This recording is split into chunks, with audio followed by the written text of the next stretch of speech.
We made this. Welcome to the Starlight Ballroom. Hey!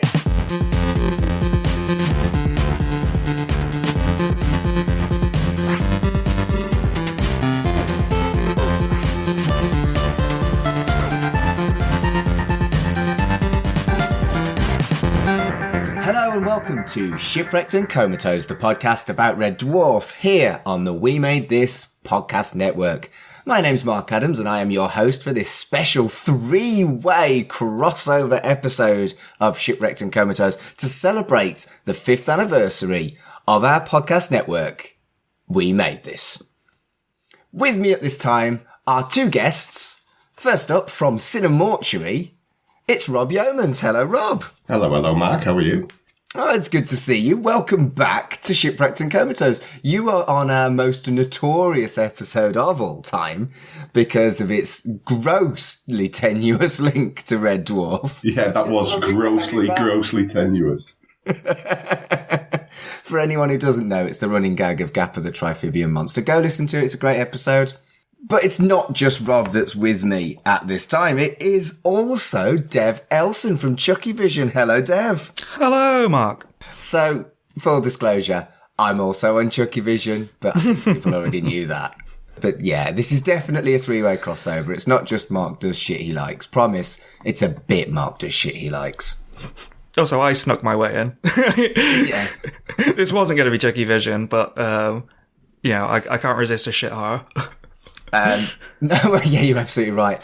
And I would normally do the what is your kind of linkiness with Red Dwarf 5 questions thing, but you just told me you don't watch it, so boo.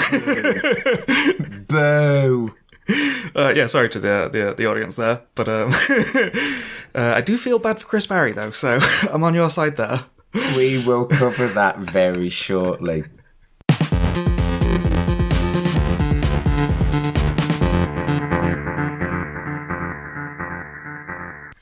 All right, let's get on with it. Let's talk about this interesting film. It's called When Evil Calls, and the only reason why it's on Shipwrecked and Comatose is because Chris Barrie's in it, and unfortunately Chris Barrie isn't in it very much.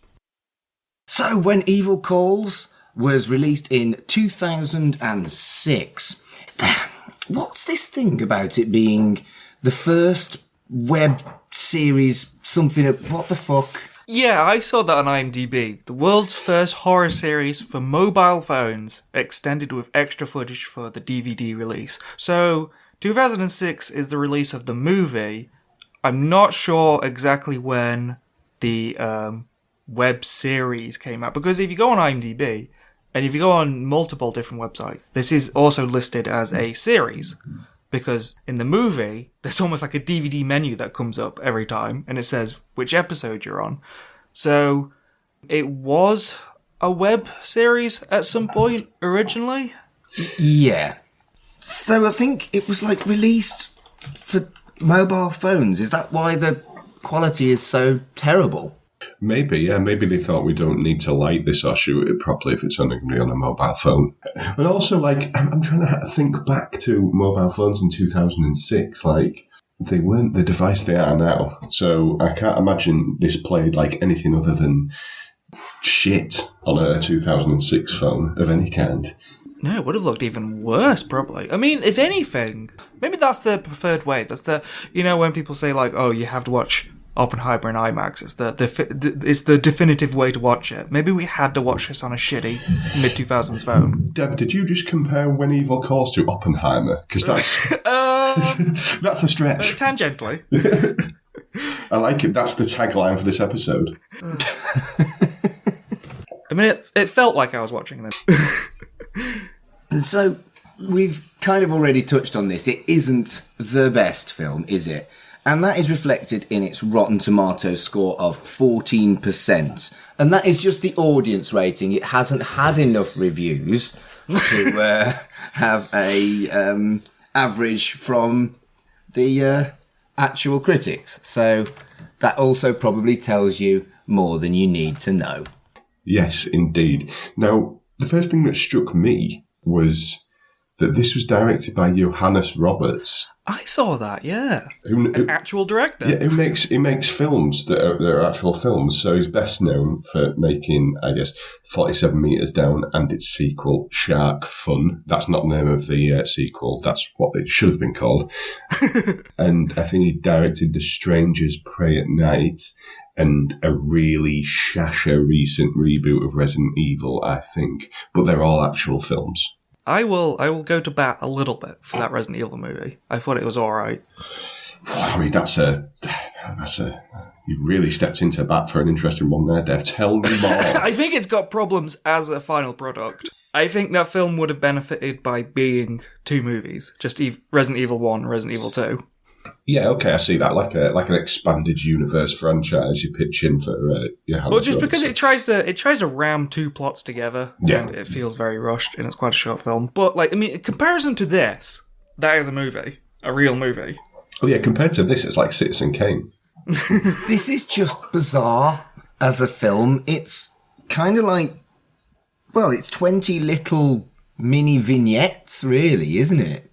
Yeah. Yeah, I've never seen an anthology film quite like this, because there's loads of films to compare it to, like Creepshow, Tales from the Crypt, Dark Side, films like that. But those are usually at max 3, 4, maybe 5 segments. And so those are 25 to half an hour. And you really get to know the characters. There's a build-up. There's, a payoff. With this, though, the episodes are so short. It's like, character makes a wish, it goes bad immediately, like the next minute. Each episode is only about 3 to 4 minutes. Yeah, it's a really interesting one, this, as you say, because we've, on Cinemortuary, in December, just gone, we've actually just covered VHS 2, which is another interesting example of an anthology film. But I'm with you, I think I've never seen an anthology film before where each of the stories are connected to a larger narrative. It reminded me of Urban Gothic, which was a horror series in the 90s on Channel 4. But I also wrote Wishmaster. Yeah. Shitmaster, yeah.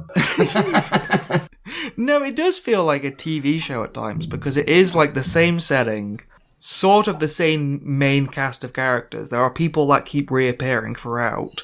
But then, because of the way it's structured, that you don't get really any characterization. You get like the bully, the fat kid, the popular kid, whatever. But they're nothing more than that. Yeah, it reminded me of, this is a real sort of early to mid 2000s deep cut here. On E4, they used to do things called E-stings, which were little sort of bumpers for the channel, but it was like a competition for filmmakers to make their own E-stings. And they were about 30 seconds long. And, you had to send them into E4, and the winners were featured on the channel. And it feels a bit like that for an hour and a quarter. It just feels like students who have made a little sting for a bigger narrative. Yeah, and I think if the effects had been practical rather than bloody awful CGI, I think I might have enjoyed it a little bit more, but there wasn't really any kind of horror that was my kind of horror, because anything that was creative ended up being shit CGI. Yeah. So the idea is, it is a series of 20 little mini vignettes, like you say, which are linked together with the narrative of a character called the janitor. And the janitor is played by the remarkably good actor, Sean Pertwee. And, we've also got Chris Barrie in this as well, two, well, relatively respected actors. Remember, this is post Lara Croft. So Chris Barrie is an international film star, sort of, at this point. And yes. He took this gig after Lara Croft. And why? Why did either of them take this gig? Yeah. I think maybe, I don't know if they just had a day off and they were like, I don't know. I'm with you, Mark. It's bizarre. I don't know why anyone would choose to do this. Yeah, Sean Pertwee especially acts like his life depends on it. He is giving it his all in these in-between segments. Yeah. He does chew the scenery quite a lot, and he as much as you can, really commits to the part of this kind of like crazy, almost Lovecraftian narrator. Whereas Chris Barrie, it does feel like he's phoned it in. Well, you can't do much to it because his role is so small. There's almost nothing to it. He gives his typical Rimmer, Britta sort of, snooty headmaster, like, vibe. But, yeah, there's nothing to it because, like, oh god, we'll get to some of his scenes, but, like, there's moments where it seems like he's covering things up, but there's no story behind it, there's no context behind it, so it's just quirky comedy for the sake of it. Yeah, I think they could afford him for one day, and they just scheduled all his stuff on one day, and he just came into work and then left again. That doesn't seem completely and utterly unreasonable. Yeah. So, I think we should just very quickly go through each of the 20 little vignettes and discuss them very, very quickly. It's a bit like when I run this magazine's episodes on Shipwrecked and Comatose. Sometimes it's like, this happened, let's move on. But let's try it. First up is The Wish, and really? Evil clown with balloons? It doesn't start with much originality, does it? No, and there's nothing more to this fucking clown. I don't think we even get a name for him. That's how generic he is. Pennywise? Yeah, it's really poor. As soon as I saw the clown, I was like, yeah, I'm out. That's really fucking early, Rob. I know, yeah. I know. I was like, why? I mean, I think luckily for me, well, to kind of pick up on what you guys were saying about the clown, I thought the clown was going to be featured much more heavily, which was both a good and bad thing. Bad in the sense that it's naff, but it would have been good in the sense to have some kind of context of its existence. So, yeah, when my initial reaction was assuming that this clown would be around much more than it is. Yeah, and yeah, it sets up that it's a djinn, it sets up that it's Shipwishmaster, but these things are so shallow that I think I'm just going to move on to number 2, which is called Bad Trip. And yeah, I mentioned the shit CGI. It really is shit in this scene. The makeup post is actually okay, but the burn face CGI, I was like, oh, this is going to be a hard watch. Yeah. This is a really weird episode as well, because episode 1 wasn't its own contained story. This is like part 2 of episode 1. And 2, compared to all of the other episodes, which are you make a wish, something bad happens to you, nothing bad happens to the person who makes the wish. Like, it's completely divorced from the person wanting to be popular. Like, another wish happens, and then something bad happens to a third person. Yeah, I think the idea is that it all comes back to her as the first person who wishes, and it's all her fault kind of thing. But it's done so clunkily that it doesn't really make any sense. No, nothing bad happens to her throughout the entire film. So there's no real reason why she actually feels the need to undo it. Yeah, exactly. And I mean, it would be good, I think. I think it would be remiss of us not to touch on the absolute shasha text message effects when someone receives a message that reminds me of the, like, you wouldn't steal a car. Like, you know. Oh, I remember that vividly.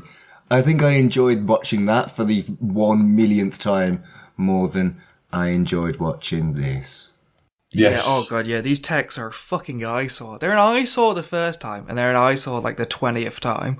And we don't need, I guess because it's a web series, you can watch any of them out of order, but like in a movie, we don't need to fucking see the same thing flash up. We see those same words so many times, and it isn't cool, and it's not as sophisticated as, perhaps, Sherlock when they use text messages on screen. Yeah. I mean, I was trying to think to myself, I was trying to put myself into like 2006 as I was watching it. And I still think that would have looked absolutely fucking rubbish in 2006. You know, I don't think time has been unkind. I think it's just naff. Also, just from top, I got this off Letterboxd, but it's never a good sign when the title of a film straight up lies to you. when evil calls is wrong, because it doesn't. Evil texts. Yeah. That's actually a very good Great point. point. I think we should refer to it as when evil texts from this point on. Oh yeah, that's what it does. So Yeah. It's so very mid-thousands, isn't it, where everyone was a little bit cyberpunky, fear of technology, but everyone loved it kind of bollocks. Yeah, exactly. That very much a product of its time. I'm trying to that think sense. about mobile phones in 2006. I had my first mobile phone in 1998 when my mother bought me one because there was a gigantic queue for the phone boxes at university. So at that point, I was on a 3310 with Snake. But by 2006, there was rudimentary but expensive internet access on your phones, right? Yeah, 2006. I've just taken the liberty of having a little Google of best mobile phones of 2006, because that's the kind of thing I do. And this was the era of the Motorola Razr, if you remember that one, the little flippy I always thing. wanted a Razr. Yeah. So that's what you're watching this film on, your Motorola Razr. Wow. Next up is Pussed Away, and it's about a kid who gets bullied because he has spots, and this genuinely resonated with me. As a kid, there was a lad at my scout group who had acne, and he was called Pizza Face. And so yeah, this was something I recognised from the bullying that I gently ignored and was grateful for that they didn't bully me for being gay. So, you know, it was quite grim, actually. This is the only segment, I think, that hit hard with me because it kind of was something I remember from my childhood. Yeah, I mean, there's actual horror elements here. You know, someone getting trapped in a bin and attacked by rats. It's pretty horrific. Yeah, I think credit where credit's due. This one was good. It had some real kind of like a message to say about bullying, and the wheelie bin image was really grim with his hand coming out of it. And the practical effects were really nice with his eaten face. But it was so dark. It's like there's no happiness in this film, really. it is also a little fucked up that those bullies left him trapped in a bin overnight, and then they checked up on him the next morning, like they were intending to leave him overnight. Like, Yeah. that's not even part of like the wish or anything. That's just really fucked up bullying. Yep. But I think, bizarrely, strangely realistic, some of the bullying that I saw at school was this vicious.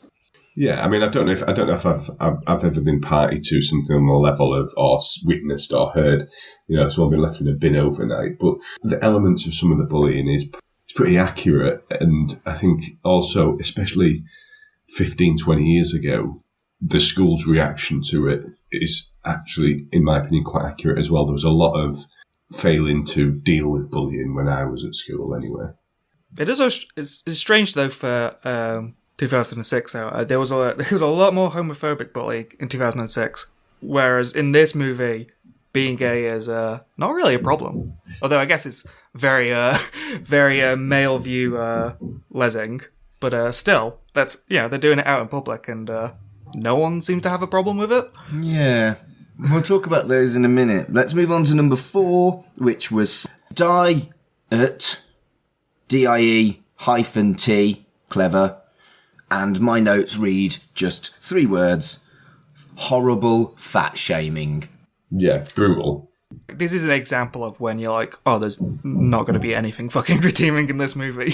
Where it's just like, oh, I want to get thinner. And then the wish is he gets crushed by a van.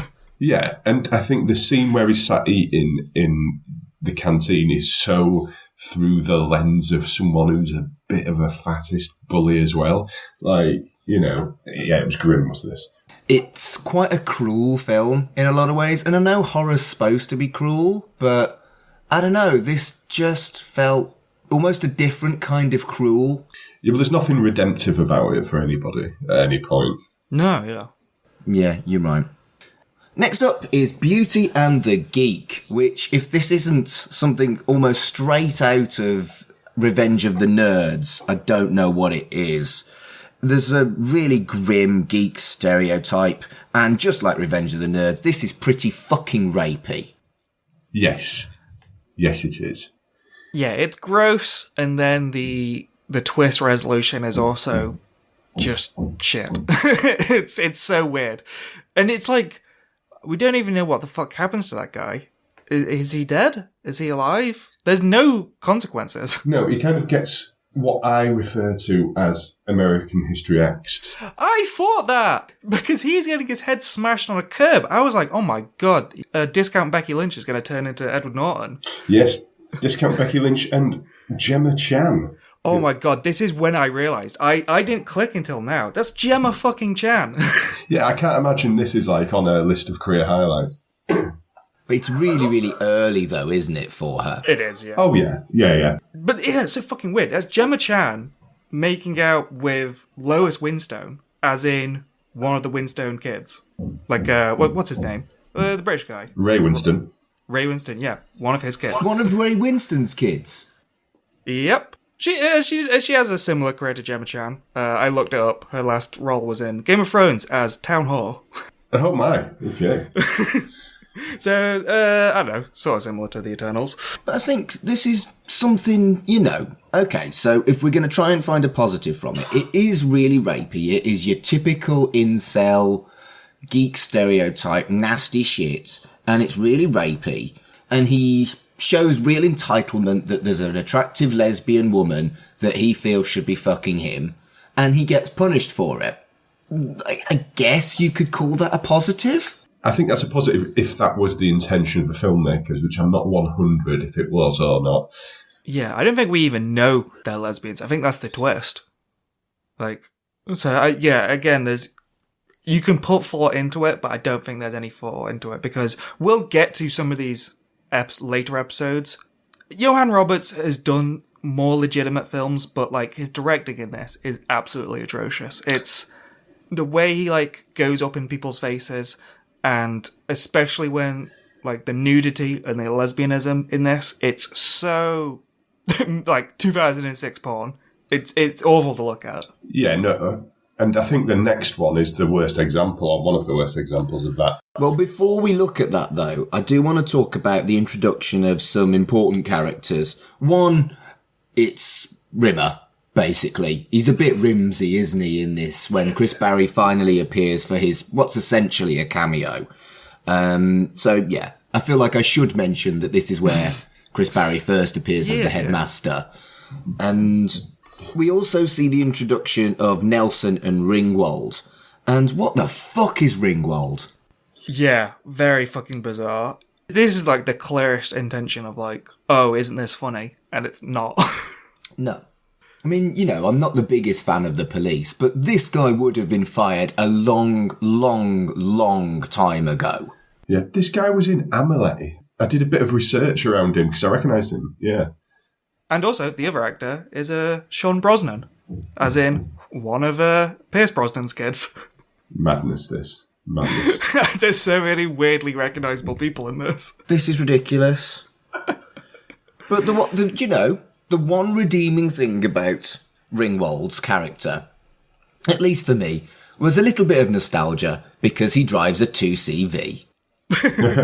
I've always wanted a 2CV, or at least to have a go in one. Apparently they're notoriously peculiar to drive. Yeah, I think they're really difficult to drive, aren't they? Next up is dribbling, and I just wrote tits! Yeah, I think I just wrote gross. Yeah, this is so gross. It's they make it very clear. This is a sixth form.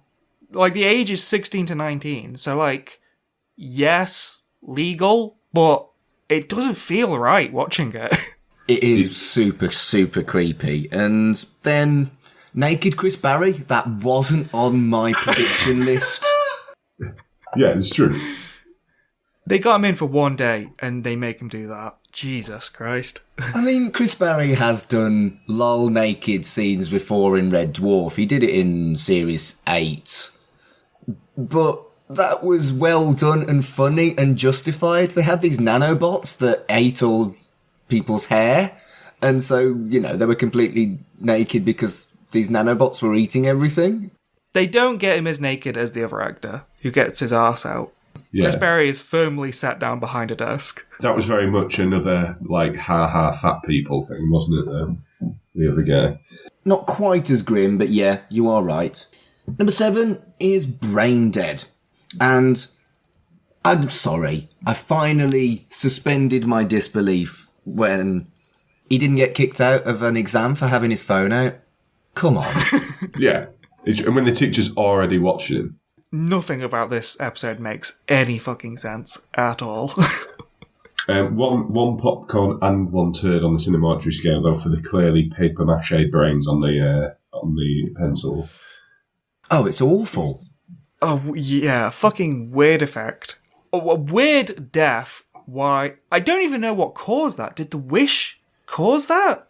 Did he just do that anyway? I think my interpretation was he just did it anyway because he was hearing his thoughts, and his thoughts were how he was going to not get an A, so he's just going to give up on life.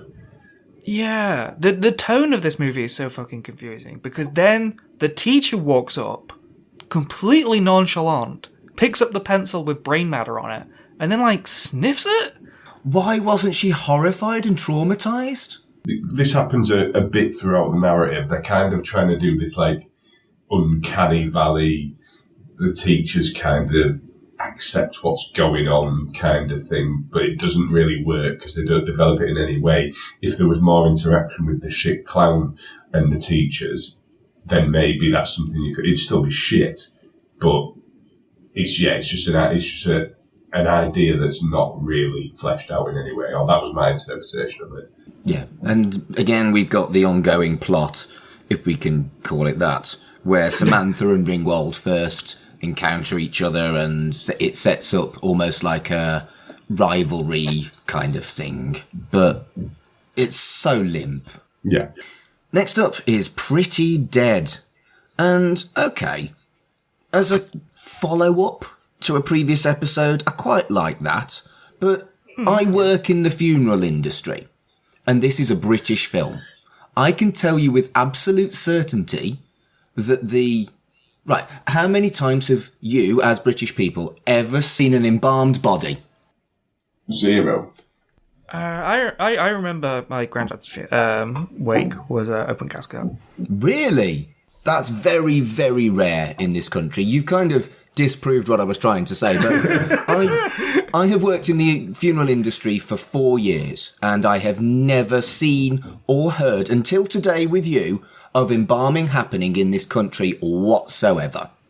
It is so rare, and it's an American trope, and every time I see it in a British film, I'm like, what the fuck? It's like you consulted no one from that industry.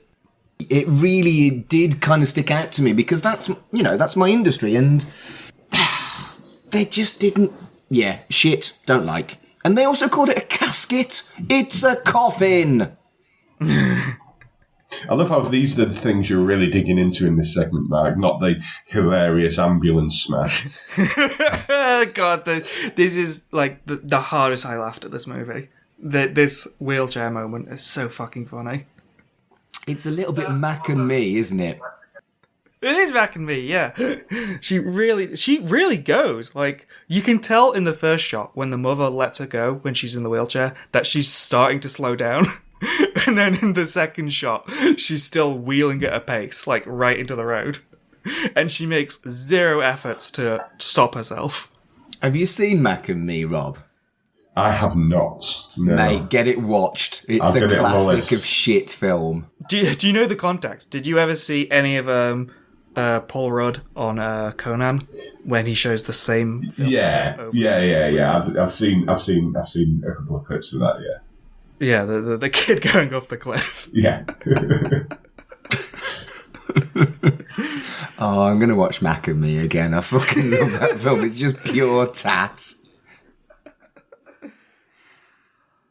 Next up is Dangers of Dieting. And once again, I wrote tits. Yes. This is crap. I mean, they all are, but this is really crap. I don't even understand why they needed to get her tits out. It's like... Because I couldn't tell at first before the wish, like, is she thin or is she fat? Because she's neither. She's just completely normal. I mean, maybe it's in her head, but, like, if you're going to get the point across, then it needs to be a bit more obvious. It's a really, really crude, overly simplistic look at body dysmorphia, if that's the case. And the CGI blood was awful, and this is where it was like, I think I'm going to be able to predict everything from this point, because this was so predictable.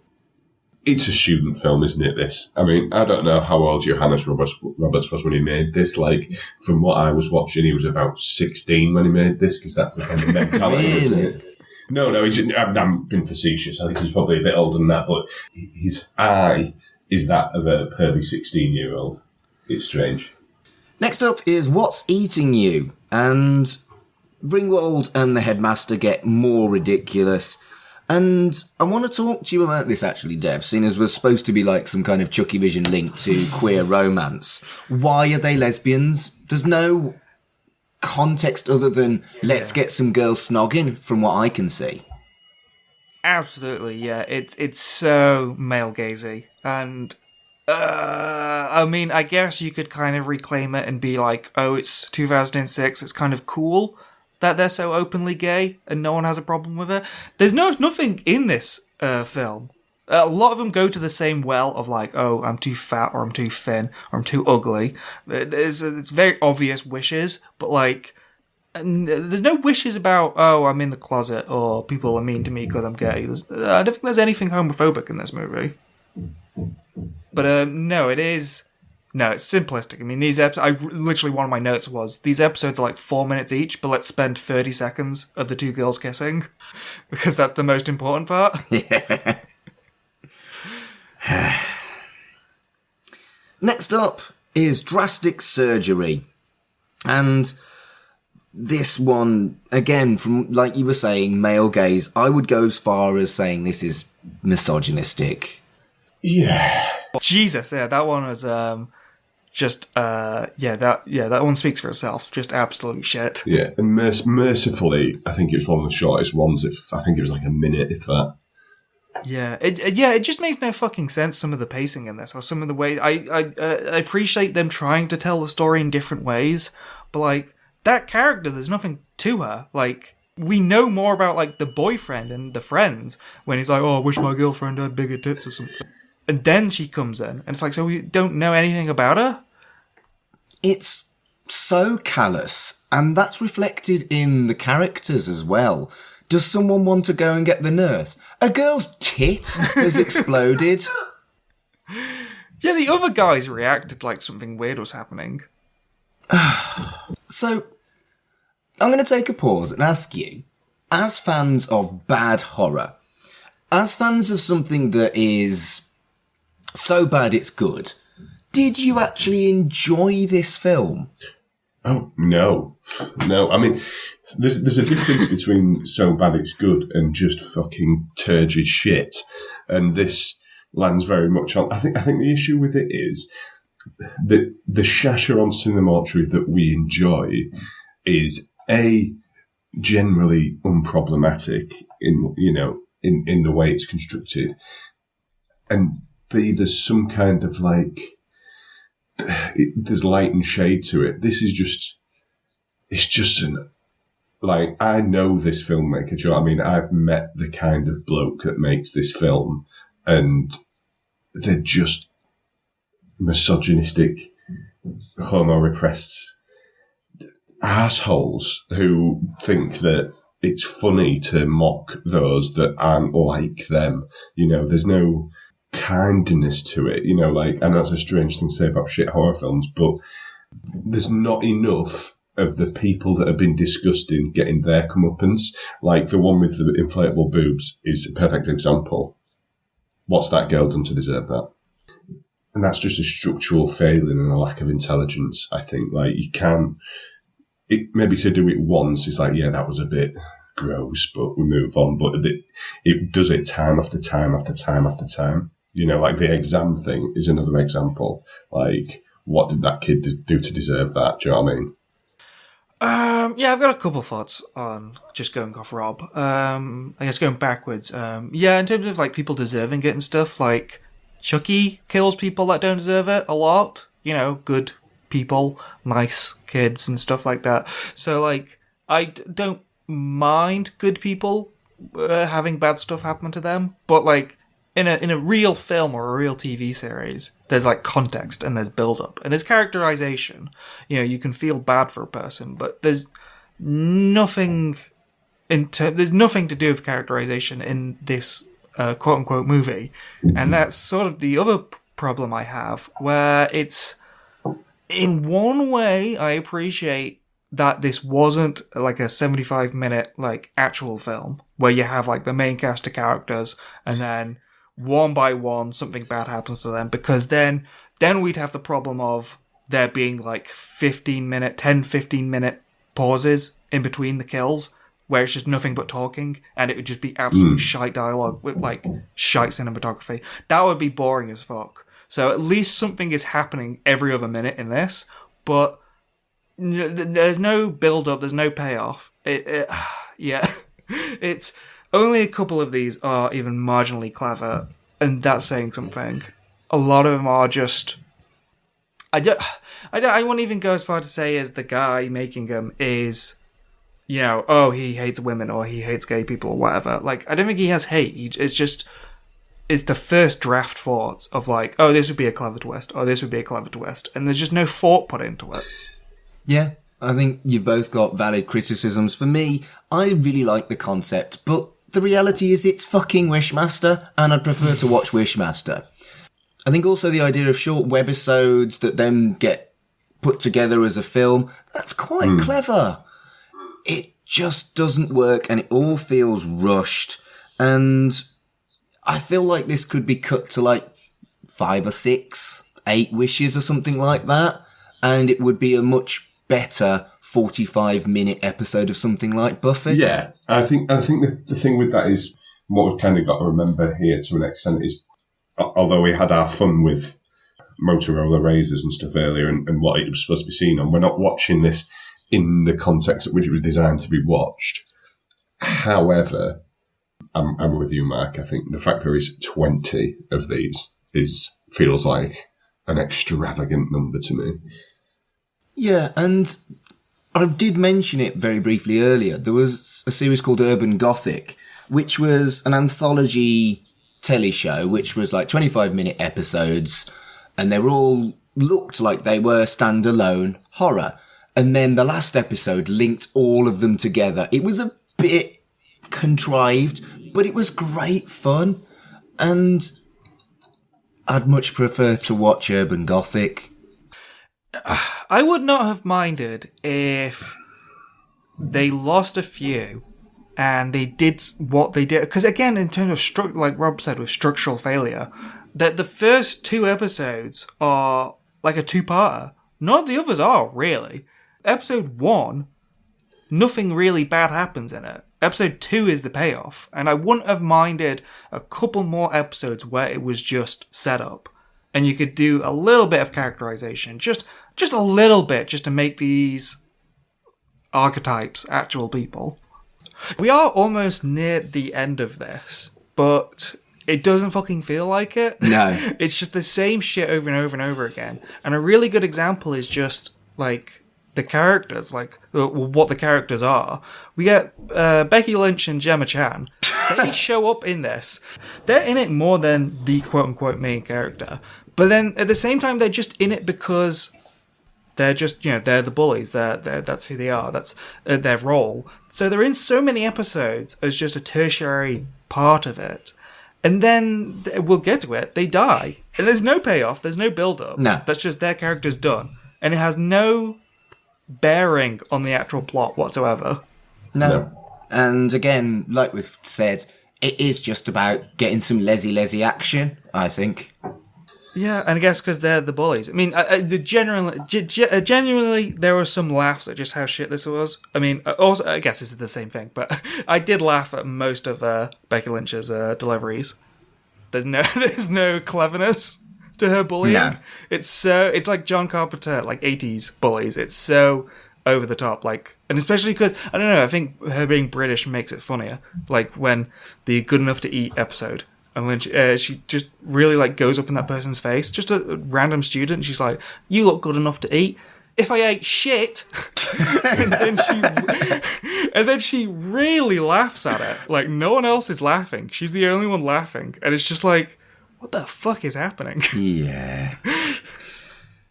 Next up is episode 12, Guess Who's Coming to Dinner? And as a tattooed man, you can't get tattoos if you're under 18.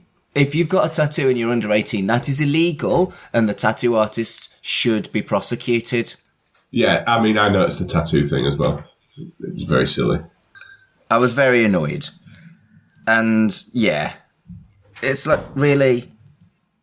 But, talking about gentle changes to the format, this is actually the first Selfless Wish. It's another attempt at comedy, I guess, with the subversion of where... I don't know what Chris Barrie's direction on this was. No. The way he says, like, "Oh, and what would you wish for?" Like, what's he going to say? Was he going to be racist? I can't tell.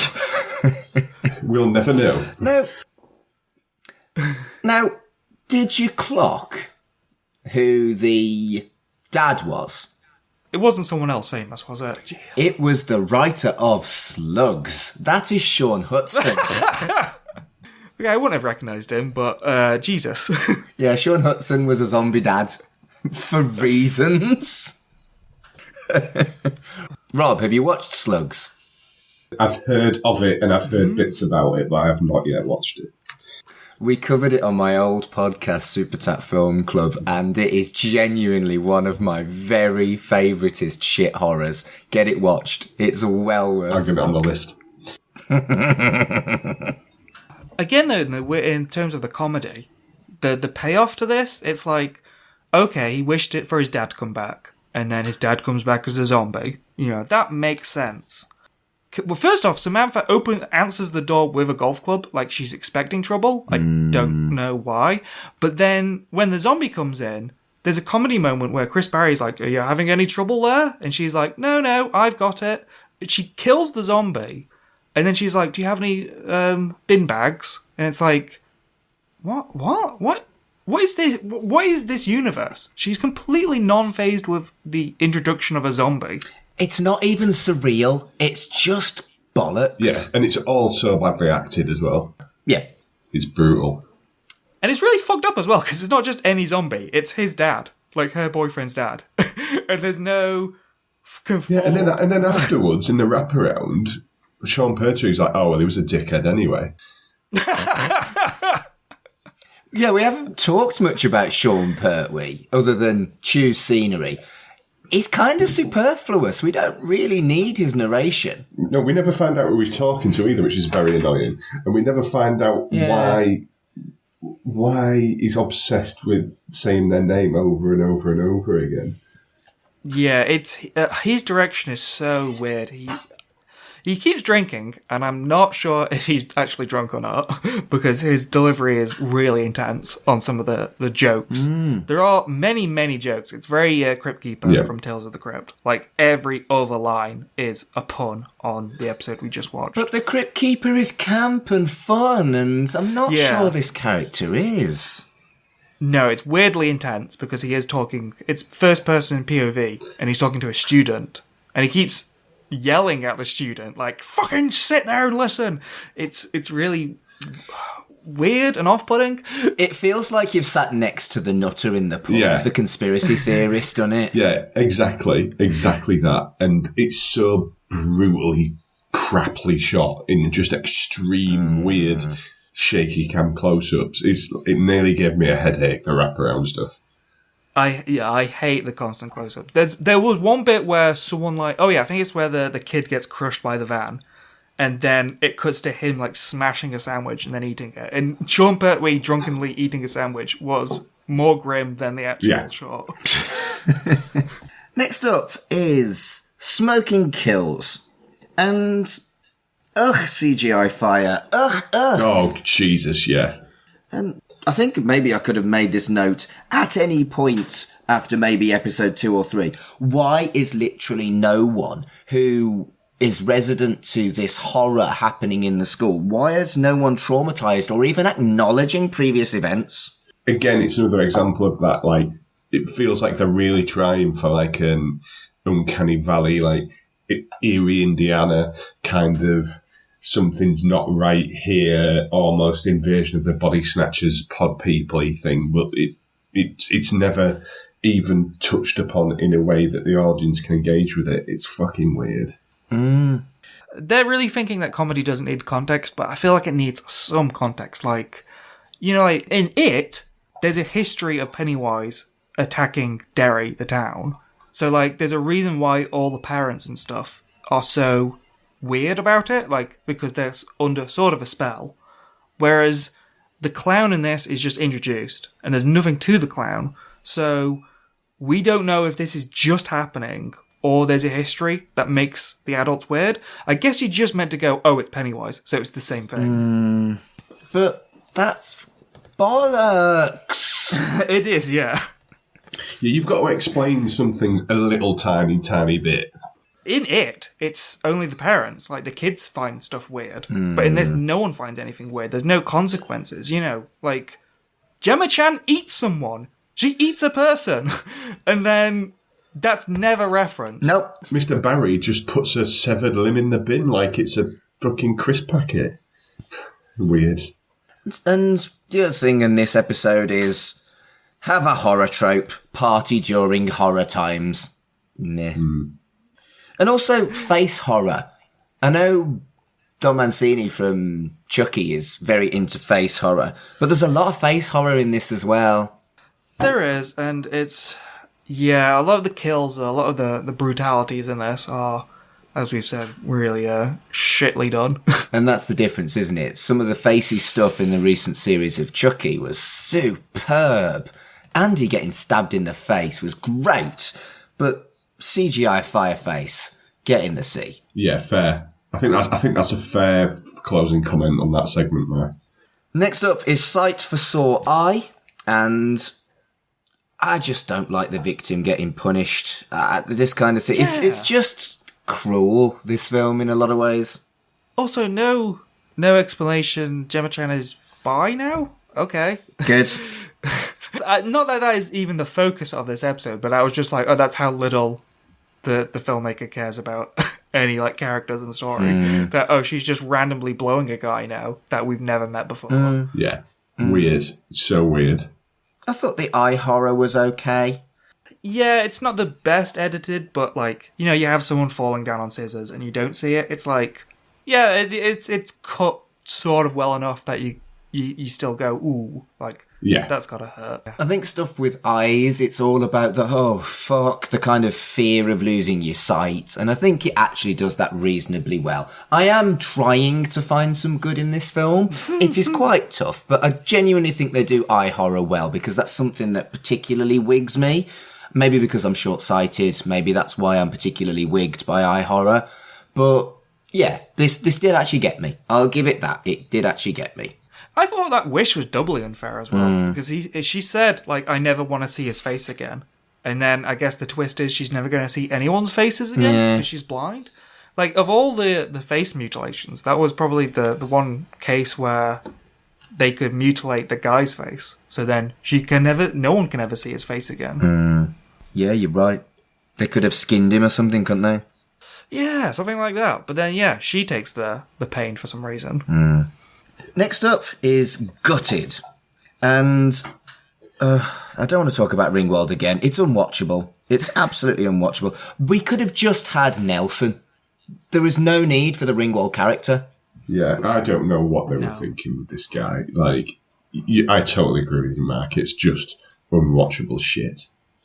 Was this the whole section of just him in his apartment?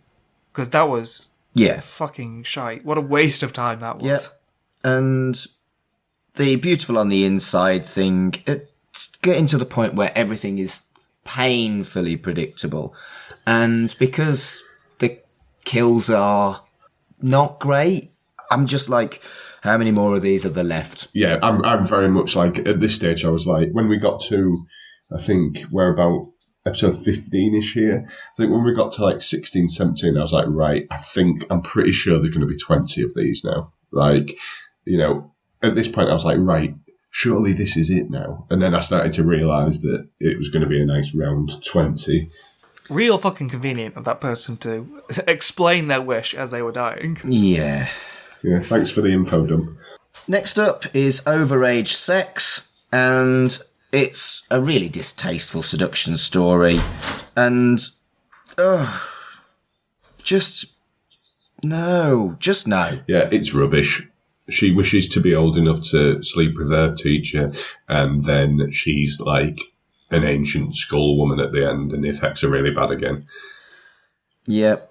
I barely fucking got that one. I was like, what's the twist? She's like possessed? What the fuck is going on? Yeah. Like, that's how shit the effects were. You got it, that she was meant to be turning into a skull?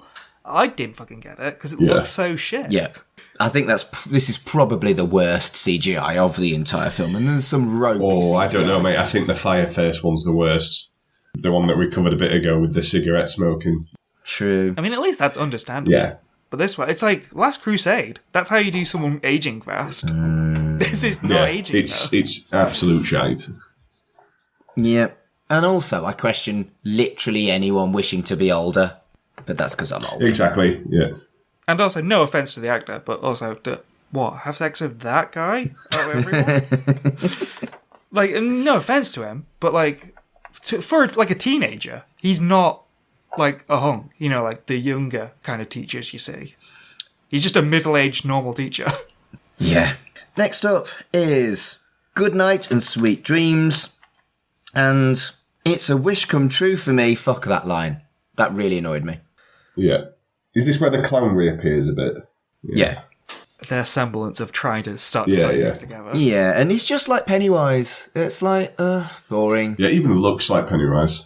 I did laugh at their shit attempt of doing like The Exorcist or doing like The Grudge when he's crawling down the stairs and it's just a man sliding Very down slowly, the stairs. yeah, because he doesn't want to hurt himself. Yeah, it's not scary whatsoever. It just looks really awkward. Like, just go down Yeah. the stairs, mate. Yeah.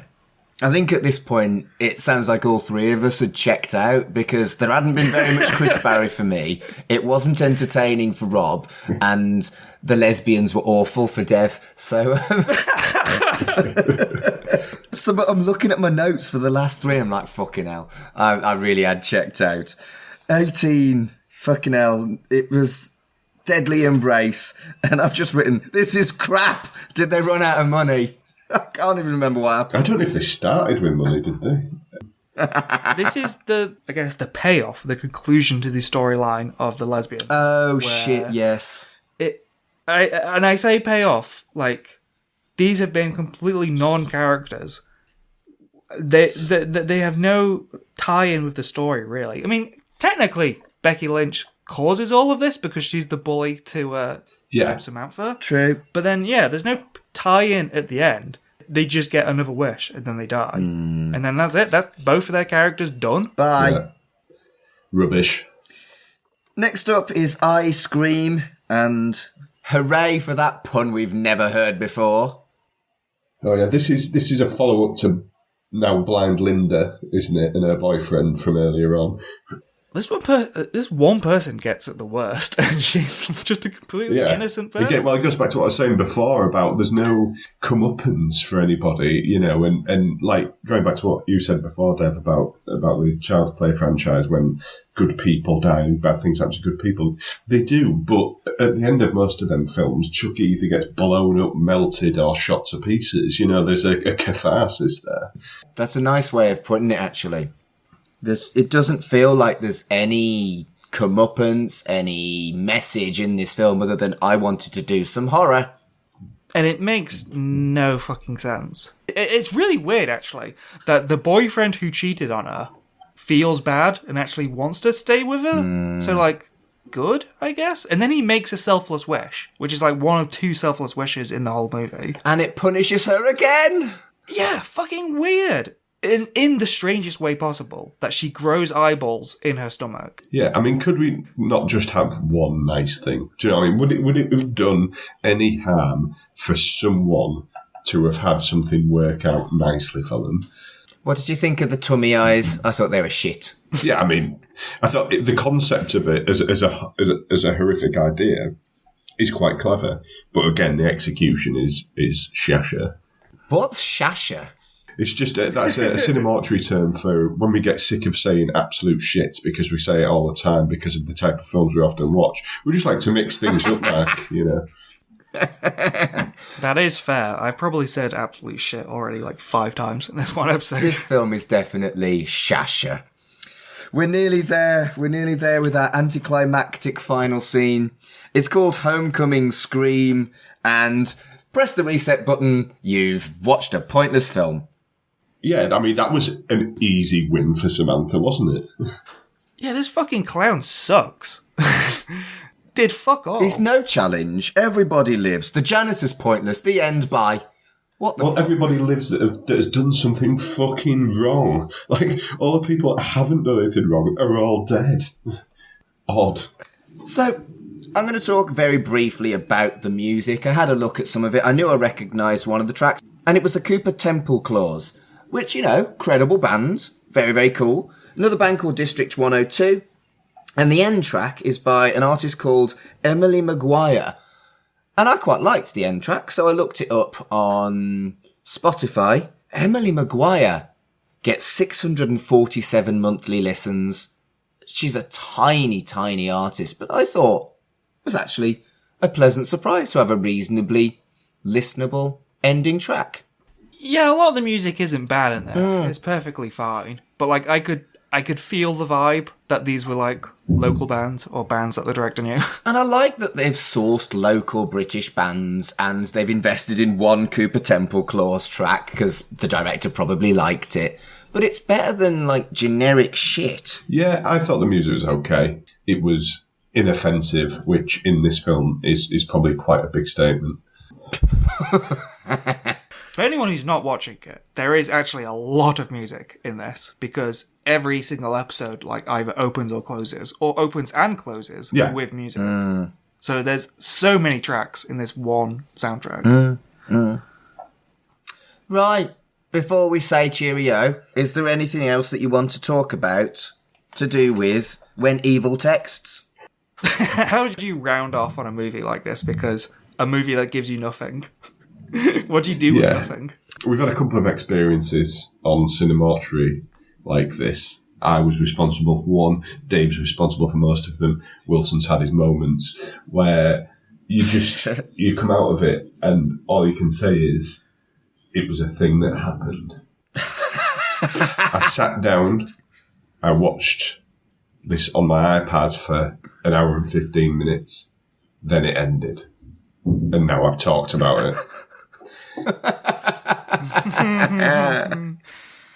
Like, literally the most diplomatic I can get about it is that a lot of these people on camera ended up doing bigger things. And the director went on to do bigger, if possible, projects. So at least it gave people experience, you know, because it does feel very rinky-dink indie. Like, I'm surprised they filmed all of this on an actual school. Because some of the stuff in it is insane, like the nudity. You can tell it gave him some experience, like, because it's, you know, it's a movie. It's a lot of actors. You know, there's effects, there's music. So, like, you know, I guess they went on to bigger and better things. But, God, no, as viewing this movie, yeah, shit, what is there to say about it? It's only like 1 hour 15, but it doesn't feel like that. It feels way longer.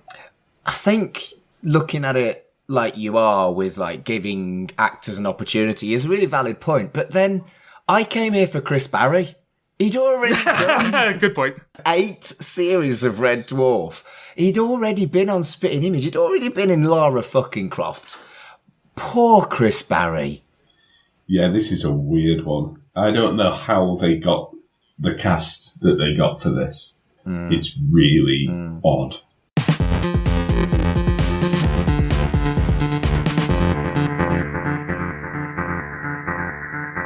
Well, Rob and Dev, thank you so much for joining me on Shipwrecked and Comatose. Rob, where can people find you and Cinemortuary on the internet? Oh, well, on the internet, on Twitter or X or whatever we're calling it nowadays, Twitter. Yes, Twitter, thank you.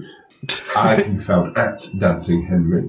The Cinemortuary podcast can be found on that platform also, at Cinemortuary. We are also on Instagram, interesting enough, also at Cinemortuary. And we have the Cinemortuary podcast on Facebook. Dev, where can people find you and ChuckyVision? People can find me on Twitter or Instagram or whatever at Absolute Travis T.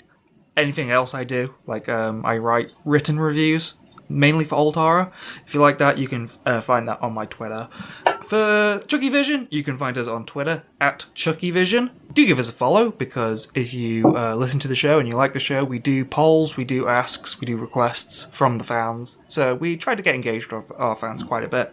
So check us out on there. You can find the podcast, ChuckyVision, basically anywhere else you find a podcast. If you're listening to a podcast right now, just look up ChuckyVision, you'll find it.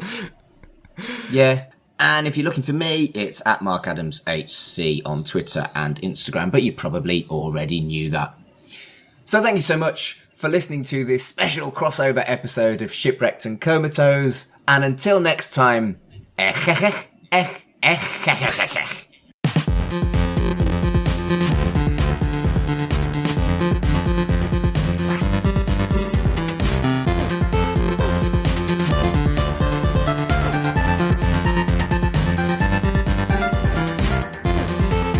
Shipwrecked and Comatose, a Red Dwarf podcast, was created and produced by Mark Adams and Kurt North. You can find us on Twitter at Red Dwarf Pod, and we are part of the We Made This Podcast network. Hello, and this is ChuckyVision on the We Made This network, the podcast for all things Chucky. I'm Dev Elson. And I'm Mark Adams. We're two queer podcasters who love bloody horror, Camp comedy, gay romance, and referencing icons like Freddy, Jason, and Britney. The Chucky films and new TV show deliver all of that, and there is still so much more to cover. So if you want to play, find ChuckyVision on Twitter at ChuckyVision and on all good podcast providers.